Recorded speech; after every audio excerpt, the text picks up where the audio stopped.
네, 오늘 하나님 말씀 보겠습니다. 하나님 말씀 갈라디아서 1장 6절부터 10절입니다.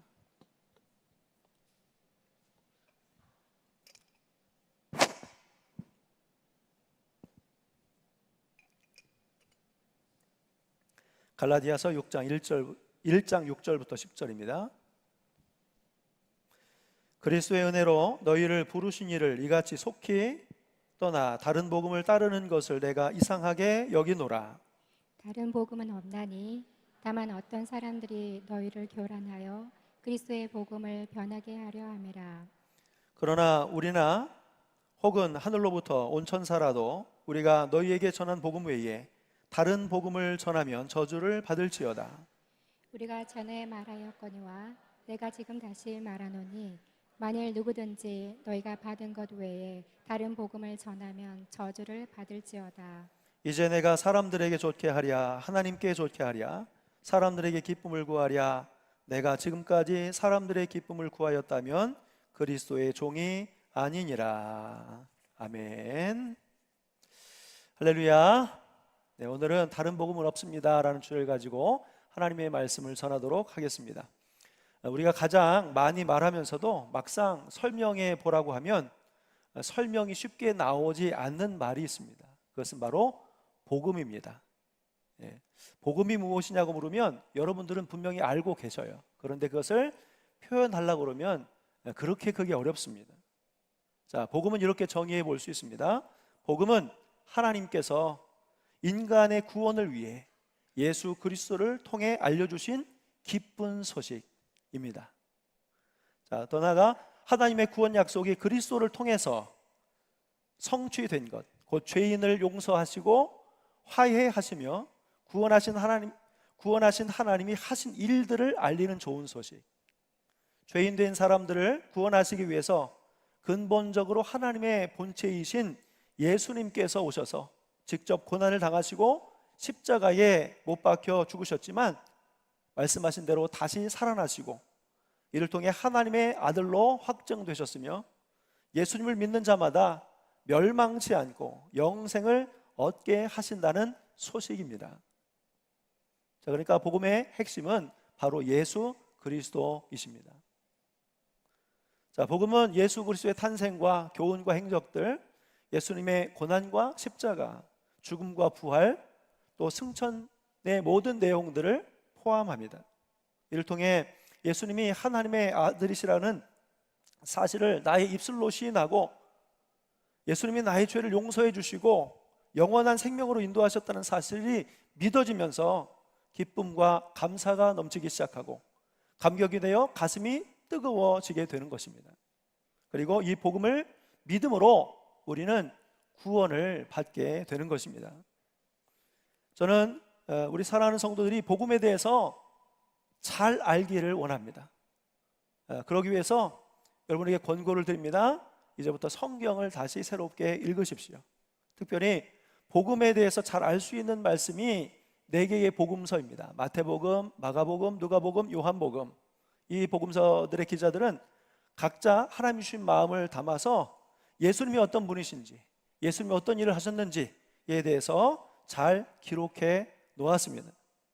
그래서 이 말씀을 읽다 보면 예수님의 사랑과 예수님의 교훈과 행적과 고난과 십자가, 부활에 대해서 또 잘 알 수 있고 또 예수님이 분명히 하나님의 아들이라고 하는 사실을 믿는 믿음이 여러분 가운데 꼭 생기게 될 것입니다.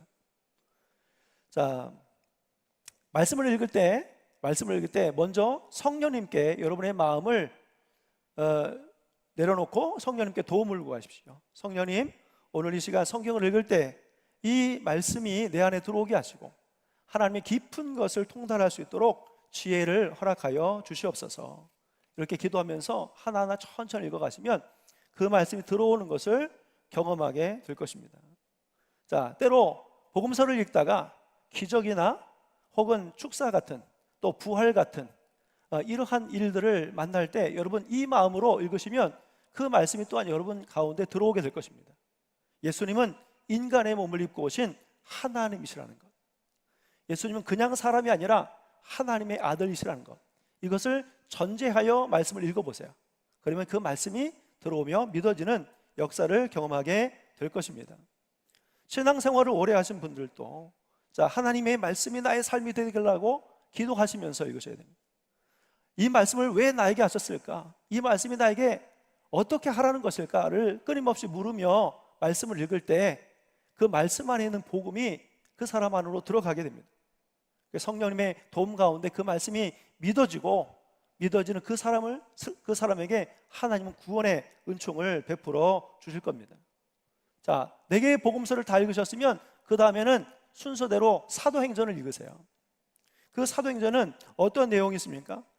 교회의 탄생과 더불어 복음이 어떻게 세상에 전해졌는지에 대해서 기록을 하고 있습니다. 복음이 전해지는 과정 속에서 성령 하나님께서 어떻게 역사하셨는지를 알게 되죠. 오늘 우리에게 전해진 복음은 이렇게 오랜 동안 하나님의 섭리와 인도하심 속에서 우리의 손으로 오게 된 거예요. 말씀을 귀하게 여기고 생명같이 여길 때 이 말씀은 여러분의 마음과 생각을 지켜주실 것입니다. 자, 사도행전을 읽으셨으면 그 다음에 로마서를 읽으십시오. 로마서에는 기독교의 가장 중요한 기본 교리들의 내용들이 담겨져 있습니다. 죄와 하나님의 심판, 율법과 하나님의 의, 십자가, 성령의 법, 하나님의 사랑, 하나님의 약속, 믿음으로 난 의, 형제 사랑, 하나님의 뜻을 분별하는 생활 등 복음서와는 또 다른 느낌의 복음을 알게 될 것입니다. 자, 로마서가 조금 어렵긴 한데 여러분 그래도 천천히 읽어 가시면 이 말씀 속에 들어가 있는 진리와 복음의 능력이 여러분 안으로 들어오게 되리라 믿습니다. 자, 그리고 그 다음에 자, 순서대로 보면 어디를 읽어야 되냐면 고린도 전후서를 읽으셔야 돼요. 자, 고린도 전후서에는 어떠한 복음이 있습니까? 고린도 교회는요 사실 수많은 문제를 가지고 있었습니다. 자, 그런데 자, 바울이 고린도 교회 문제에 대한 이야기를 듣고 그 교회 문제를 어떻게 극복하고 이겨낼 수 있도록 도운 줄 아십니까? 바로 복음의 능력입니다. 교회가 무너지고 교회 어려움 가운데 있을 때 사도 바울은 하나님께 받은 복음을 통해서 그 교회를 다시 새롭게 세우려고 했던 겁니다. 여러분, 사도 바울은 교회 문제를 복음의 능력으로 해결하려고 했어요. 지금 이 시대도 마찬가지입니다.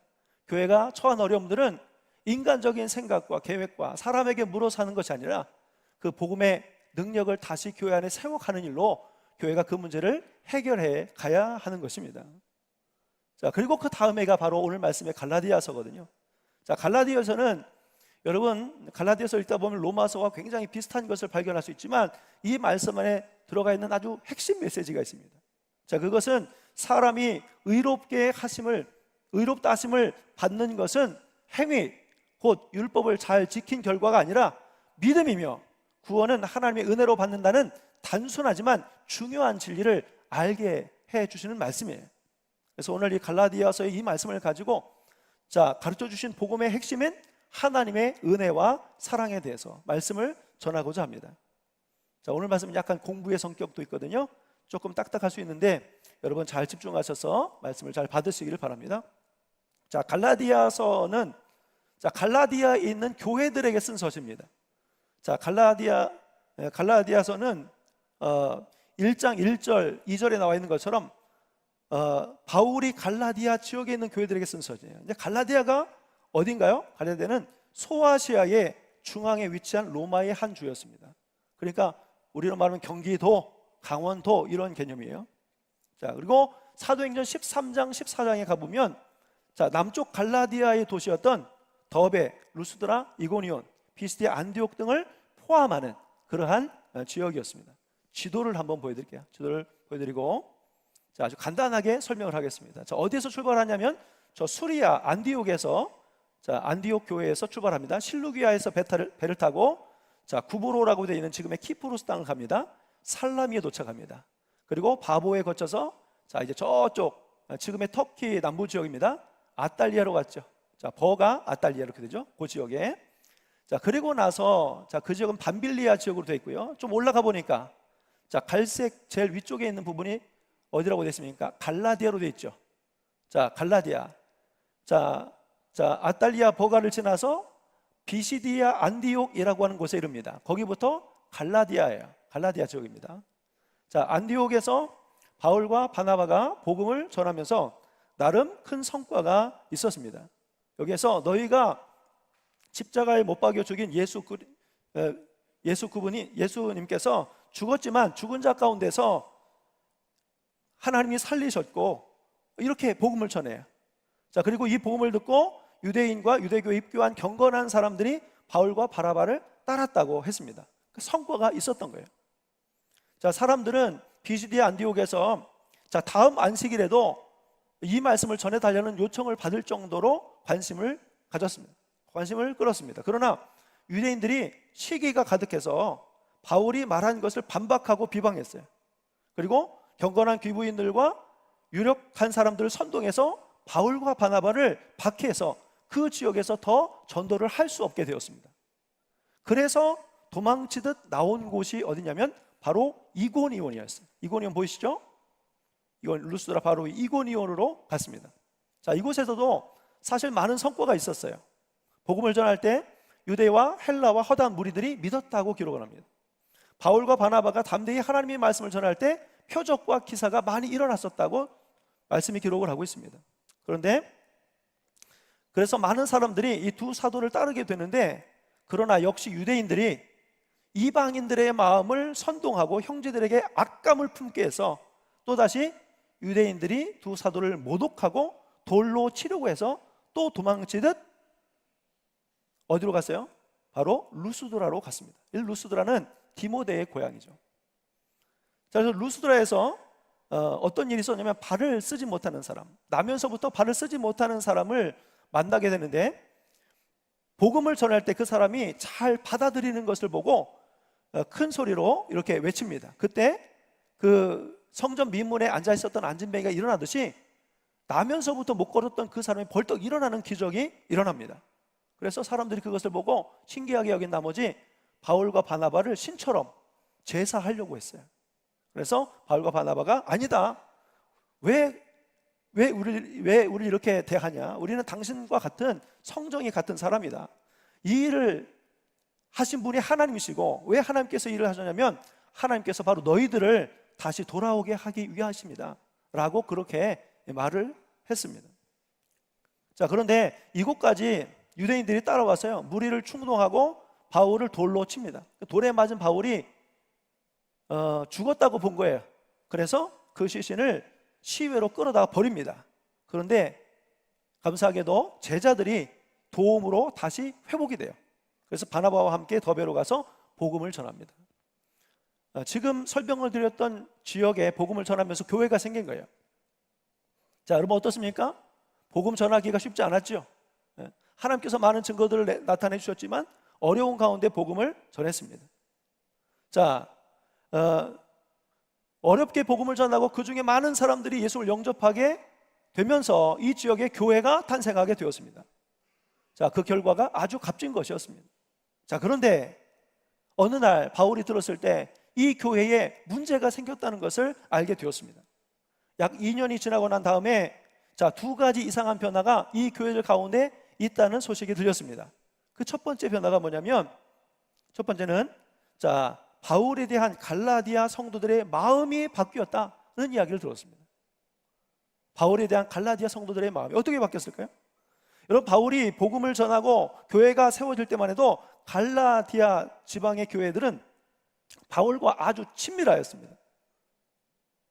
교회가 바울을 잘 믿고 따랐어요. 바울이 이곳에서 복음을 전할 때 몸이 좋지 않았습니다. 아마 여행 자체가 피곤한 것이고, 게다가 유대인들이 따라다니면서 박해를 냈고 돌에도 맞고 했기 때문에 몸이 많이 지쳐 있고 힘들었을 거예요.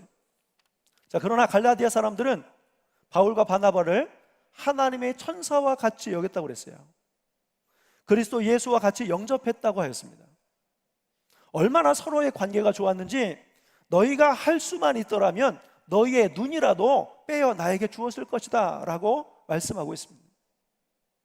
자, 그러나 이렇게 좋았던 관계는 바울이 편지를 기록할 때 어떻게 달라졌냐면 갈라디아서 4장 16절에 보면 나와 있습니다. 그런즉 내가 너희에게 참된 말을 함으로 원수가 되었느냐? 다시요, 내가 너에게 참된 말을 함으로 뭐가 되었느냐? 원수가 되었느냐? 갈라디아 교회 성도들이 바울을 원수처럼 생각했다고 합니다. 자, 하나님의 천사로 여기고 할 수만 있다면 눈이라도 빼주고 싶을 정도로 사랑했던 갈라디아 교회 성도들은 지금 바울을 원수로 생각하고 있다는 거예요. 도대체 그 사이에 어떤 일들이 일어난 것일까요? 잠시 후에 말씀을 드리겠습니다. 자, 두 번째 어떤 변화가 있었냐면, 자, 이들이 바로 다른 복음을 따르고 있었다는 겁니다. 바울이 그토록 고생해서 바나바와 함께 전했던 그 복음이 아니라 유대인들이 와서 심어놓은 거짓 복음, 다른 복음을 그들이 믿고 있다는 거예요. 여러분, 다른 복음이 있을까요? 다른 것과 틀린 것이 있습니다. 사람은 다 다르죠. 그건 틀리다고 말하지 않습니다. 다르다고 이야기합니다. 인종도, 성격도, 재주도, 하나님이 쓰시는 분야도 다 다릅니다. 우리 교회에 두 분의 부교육자들이 계시잖아요. 자, 참 좋은 목회자들이 우리 교회에 와서 얼마나 감사한지 몰라요. 자, 그런데 제가 가까이서 우리 두 분의 부목사님들을 보면 두 분도 굉장히 달라요. 성격도 다르고, 설교 스타일도 다르고, 여러분 아시겠지만 찬양 인도하는 스타일도 다르고, 아이들을 대하고 양육하는 그런 것도 다르더라고요. 그건 다른 거지 틀린 게 아니거든요. 자, 그런데 복음은 그렇지 않아요. 복음은 다른 복음이 없어요. 다른 복음이 아니라 복음이 아닌 거죠. 그 내용이 무엇일까요? 사도행전 15장 1절에 나와 있는데, 어떤 사람들이 유대로부터 내려와서 형제들을 가르치되 너희가 모세의 법대로 할 일을 받지 아니하면 능히 구원을 받지 못하리라 하니. 바울은 믿음으로 하나님의 은혜로 구원을 받는다고 가르쳤는데, 이들은 율법을 제대로 지켜야, 모세의 법대로 살아야 구원을 받을 수 있다라고 한 겁니다. 자, 처음에는 이 갈라디아 성도들이 이 말을 잘 안 받아들였을 거예요. 그러나 자꾸 들어보니까 어떤 마음이 들었냐면, 그래? 우리가 믿음으로만 구원 받는다고는 뭔가 부족하지 않을까? 우리가 뭔가 해야 하나님이 그래도 우리를 긍휼히 여겨주셔서 우리를 구원하시지 않을까? 이런 생각이 들은 거예요. 자, 특히 유대인들이 바울의 사도성을 공격하면서 갈라디아 성도들을 설득했습니다.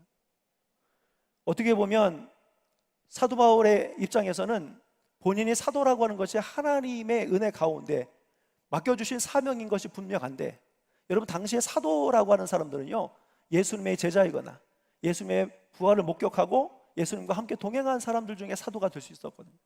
근데 바울은 예수님의 제자도 아니고 예수님의 부활을 목격한 적도 없고, 그저 다메섹에 가는 중에 고향하신 예수님, 부활 승천하서 하나님 보좌 우편에 계신 그 예수님을 만난 것이고, 그 사도로서의 사명을 받은 거잖아요. 그러니까 그것을 인정하는 사람은 높이 평가할 수 있지만 인정하지 않는 사람들에게는 그것이 아무것도 아닌 것이 될 수 있었습니다. 그래서 유대인들은 바울의 사도성을 공격했어요. 아니, 누가 이런 가르침을 가르쳐 준 거야? 누구? 바울? 근데 바울이 누군데? 바울이 사도야? 그는 왜 자꾸 자기를 사도라고 하는 거야? 그는 사도를 사칭하는 거짓말쟁이일 뿐이야 라면서 갈라디아 성도들의 마음을 미혹했습니다. 자, 두 번, 세 번 들으면서 교인들의 마음이 변해 간 거죠.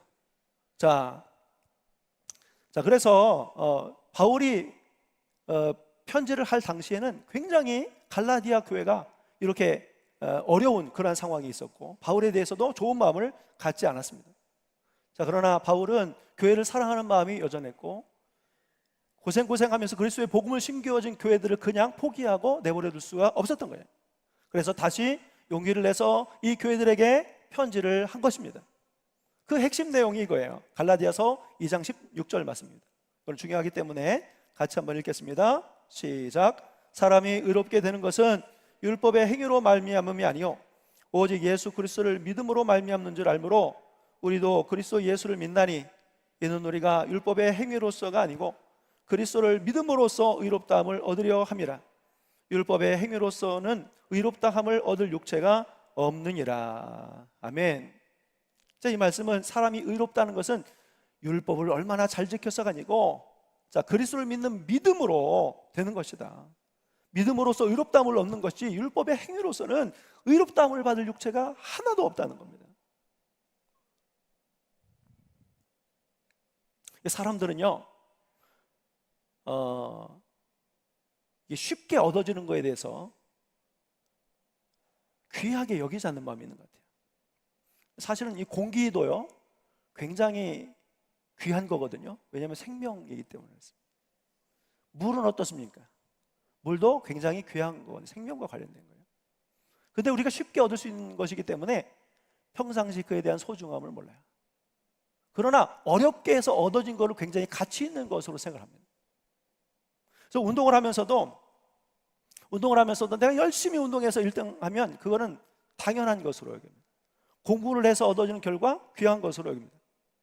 자, 그런데 구원은 행위의 결과가 아니라 믿음으로 받는다는 것이 이런 입장에서는 잘 이해가 되지 않을 수 있어요. 그렇게 쉬워? 그렇게 받을 수 있으면 아무것도 아닌데? 라고 이 구원의 가치를 낮게 생각할 수 있다는 거예요. 자, 그런데 성경은 구원이 행위가 아니라 믿음으로 받게 되는 이유를 이렇게 설명하고 있습니다. 로마서 3장 23절입니다. 3장 23절 같이 한번 읽겠습니다. 시작. 모든 사람이 죄를 범하였음에 하나님의 영광에 이르지 못하더니 그리스도 예수 안에 있는 성령으로 말미암아 하나님의 은혜로 값없이 의롭다 하심을 얻은 자 되었느니라. 아멘. 구원이요, 행위의 결과가 아닌 이유는 구원은 상급이 아니라 하나님의 은혜이기 때문에 그렇습니다. 이해 가셨어요? 다시요. 구원은 상급이 아니라 하나님의 은혜로 주어지는 것이기 때문에 그렇습니다. 왜 하나님이 은혜로 주셨을까요? 성경에 값없이라고 하는 표현이 자주 등장하죠. 값없다라고 하는 말은 감히 그 가치를 매길 수 없다는 거예요. 그 가치가 너무 커서 감히 인간의 능력으로는 그것을 살 수도 얻을 수도 없는 거예요. 그렇기 때문에 하나님이 그것을 선물로 주신 거라는 거예요.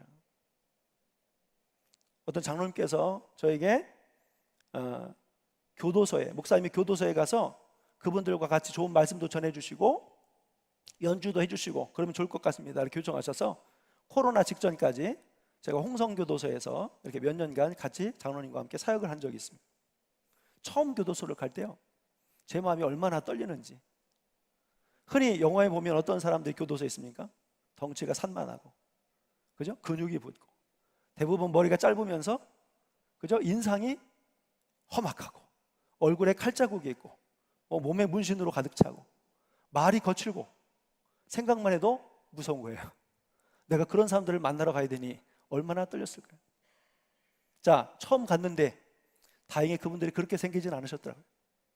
근데 그분들과 교제할 수 있는 시간이 약 3시간 정도가 되는데 처음 1시간은요 굉장히 서먹서먹하고 힘들어요. 네. 그래서 노래도 하라고 그러고 연주도 들려드리고, 자, 그렇게 1시간을 보내는데, 자, 그 다음 2시간째부터는요 이분들이 얼마나 좋아하시고 작은 선의에 감사하는지 몰라요. 자, 그렇게 3시간이 지납니다. 끝나고 나서 갈 때는 서로 고마워서, 아쉬워서 인사를 하고 고맙다고 그렇게 이야기를 많이 하셔요. 제가 그것을 보면서 이 사람들이나 우리가 뭐가 다를까를 생각을 했어요. 단지 이 사람들은 법의 기준에 의해서 범법이 들통나서 이곳에 온 것이고 우리는 들통나지 않아서 우리가 이곳에 안 온 것이지 결국 우리는 마찬가지구나 라는 사실을 깨닫게 되었습니다. 오히려 그 사람들이 저는 더 순수하다고 느꼈어요. 솔직하다고 느꼈어요. 이것은 무엇입니까? 그들은 죄를 지었기 때문에 그 지은 죄로 인해서 지옥에 가고, 우리는 죄를 안 지어서 천국에 갈 수 있습니까? 우리가 죄를 안 지었다고 장담할 수 있을까요? 아니라는 거예요. 마찬가지로 율법을 잘 지키는 것으로 구원을 받는다면 이 세상에 어떤 사람도 구원받을 사람이 있을까요? 그래서 하나님은 구원이 상급이 아니라 은혜로 우리에게 주어지도록 하셨어요. 자, 예수님이 부자 청년을 만나셨습니다. 어떻게 하여야 영생을 얻느냐고 물었습니다. 율법에 뭐라고 했더냐? 네, 율법에 이렇게 되어 있는데 제가 어릴 적부터 잘 지켰습니다. 그러냐? 그러면 너의 재산을 팔아서 가난한 자들에게 나눠주고 나를 따라라. 부자 청년이 재물이 많음으로 심히 근심하여 갔다고 그랬습니다. 자, 이것은 죄일까요, 아닐까요? 야고보서 4장 17절입니다. 그러므로 사람이 선을 행할 줄 알고도 행하지 아니하면 죄니라. 우리가 죄를 그저 범법 행위, 정해진 법을 벗어나 그것을 어기는 행위로만 생각하니까 나는 잘못한 것이 없는데, 나는 크게 실수한 것이 없는데 라고 생각하면서 자기 죄를 부정할 수 있지만, 이 말씀 속에서 보면 선을 알고도 행하지 않은 것이 죄라고 그랬어요. 자, 여러분 잘 기억하실 겁니다. 여자를 보고 음욕을 품는 자는 간음을 행한 자다, 죄가 있다, 이렇게 말씀하셨습니다. 심지어 우리의 생각으로도 죄를 지을 수 있어요. 우리의 마음으로도 죄를 지을 수 있습니다. 모든 사람은 죄를 범하였고 그 죄에서 자유로울 수가 없었어요. 온전히 하나님의 말씀을 따르기에는 늘 부족합니다. 자, 누가 이것을 더 가장 잘 알고 있을까요? 하나님이 알고 계세요. 그래서 하나님은 율법의 행위, 곧 그 말씀을 지키면서 온전히 지키는 자에게 구원을 주시는 것이 아니라, 율법이 아니라 하나님의 아들이신 예수 그리스도를 믿는 믿음만 있으면 구원을 받을 수 있도록 하나님이 구원의 길로 우리를 인도하여 주신 거예요. 이게 잘 이해가 가십니까? 죄의 문제를 그리고 죄의 문제를 해결받을 수 있는 방법도 또한 가르쳐 주셔서 구원으로 인도하신 겁니다. 제가 간단한 이야기를 하나 해드릴게요. 여러분, 이 인도네시아에서 이제 한국으로 이제 방학이 되면 많은 분들이 가실 때 비행기를 타고 가실 거예요.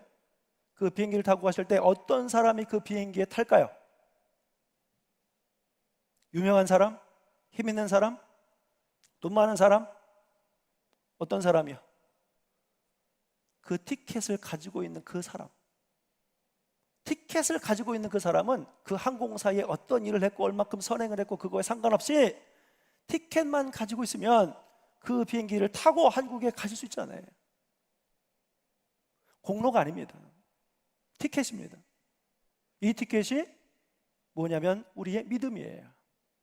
이 믿음만 가지고 있으면 하나님께서 은혜와 자비를 베풀어 주셔서 우리를 구원으로 이끌어가 주시는 것입니다. 절대로 우리가 하나님의 선택함을 받고 쓰임을 받고 하나님의 자녀로 살아가는 것을 나의 수고와 공로의 결과로 착각하시면 안 됩니다.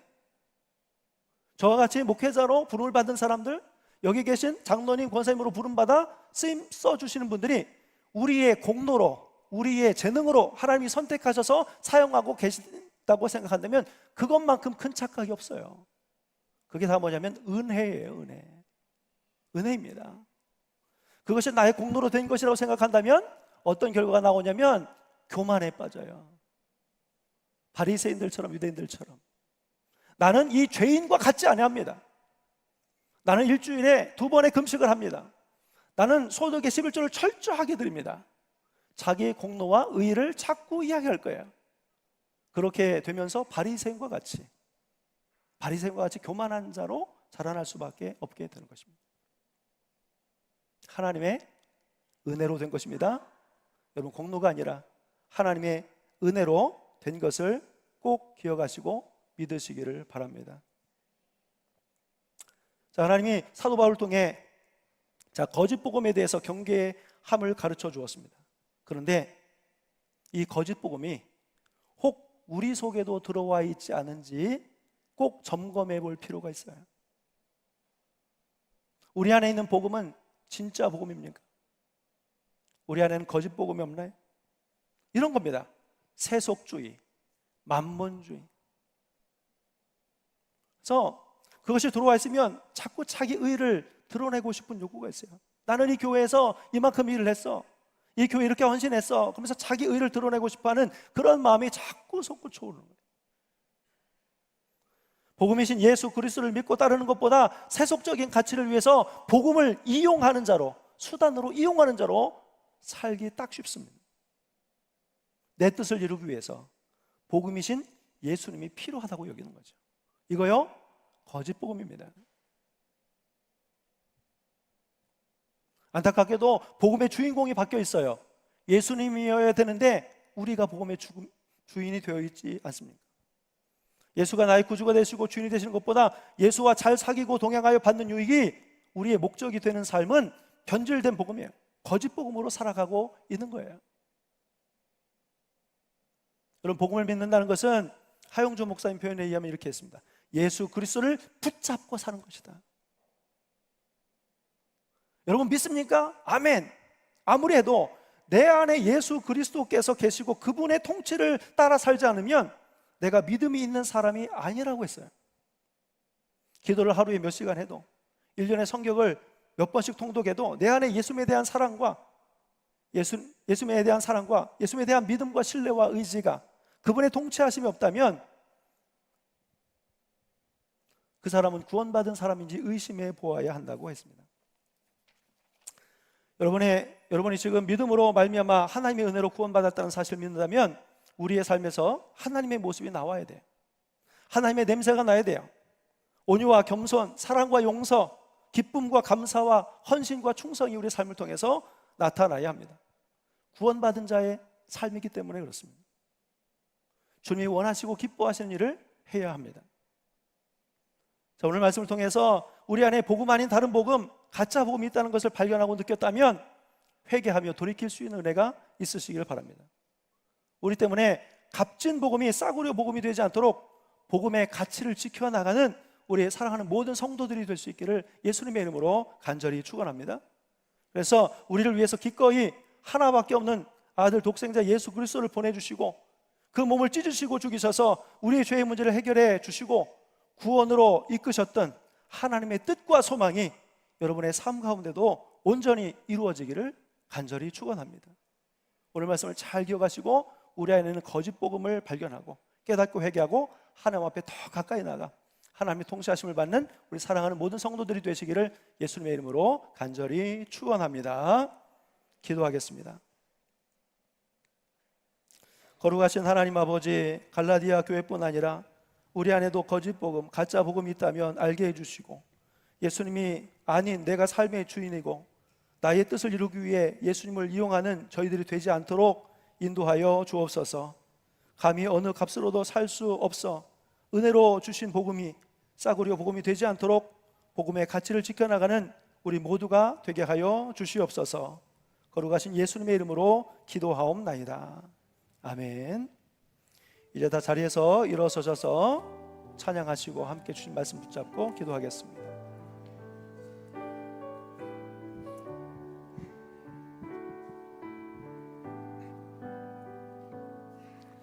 나를 지으시니라 하나님, 나를 부르시니라 하나님, 나를 보내시니도 하나님,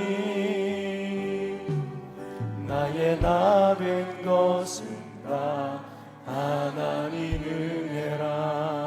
아멘. 나의 달려갈 길 다가도록 나의 마지막 호흡 다하도록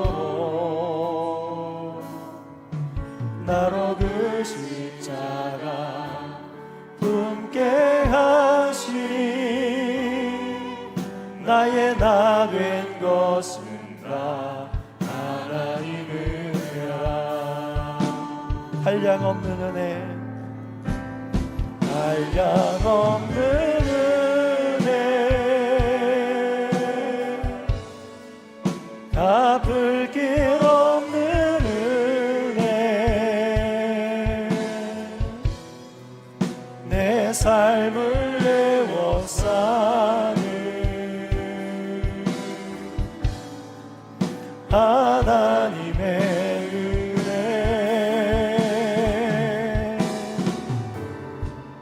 나 주저함 없이 그 땅을 밟음도 나를 붙드시는